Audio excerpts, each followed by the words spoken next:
বন্যার ভয়ে আগামী 28 এপ্রিলের মধ্যে সরকারিভাবে সব ধান কেটে নেওয়ার নির্দেশ দেওয়া হলেও শ্রমিক সংকটে ধান কাটতে পারছেন না সুনামগঞ্জের হাওরের কৃষকরা।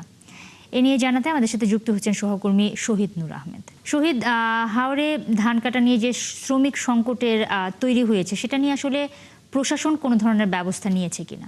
নুসরাত, ধন্যবাদ আপনাকে। আমরা দেখুন প্রথম থেকেই সকাল পর বুলেটিনে আমরা জানানোর চেষ্টা করেছিলাম, প্রতিবেদনও দেখানোর চেষ্টা করেছিলাম সুনামগঞ্জে যে শ্রমিক সংকট হচ্ছে এবং প্রায় মাসখানেক সময় ধরে এই হাওরের মানুষজন একটি বিপত্তির মধ্যে আছেন।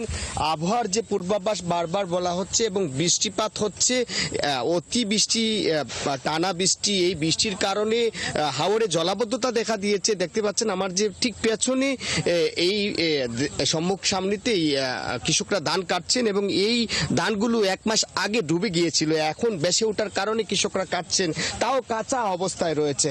আমরা কথা বলেছিলাম এখানকার চাষিদের সাথে, তারা যেমনটা জানিয়েছেন যে হাওরে ব্যাপক পরিমাণ ধান পাকা অবস্থায় থাকলেও শ্রমিক সংকট চরম, তারা শ্রমিকের সংকটের কারণে ধান কাটতে পারছেন না। কৃষি বিভাগ থেকে বলা হচ্ছে যে বাহির জেলা থেকে শ্রমিক সংগ্রহ করা হচ্ছে এবং সুনামগঞ্জে যে সকল বালিমহাল ক্রাশার মিল আছে সেগুলো বন্ধ রাখা হচ্ছে, কিন্তু এখনো পর্যন্ত আমরা সেটি আদৌ অগ্রগতি দেখছি না।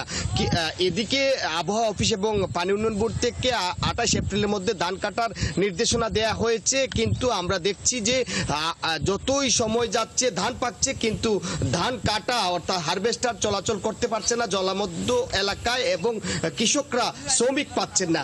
এই একটি বিপত্তির মধ্যে রয়েছেন। যদি পূর্বাভাস সঠিক হয়, হাওর ডুবির ঘটনা ঘটে, তাহলে ক্ষয়ক্ষতির পরিমাণ বাড়তে পারে।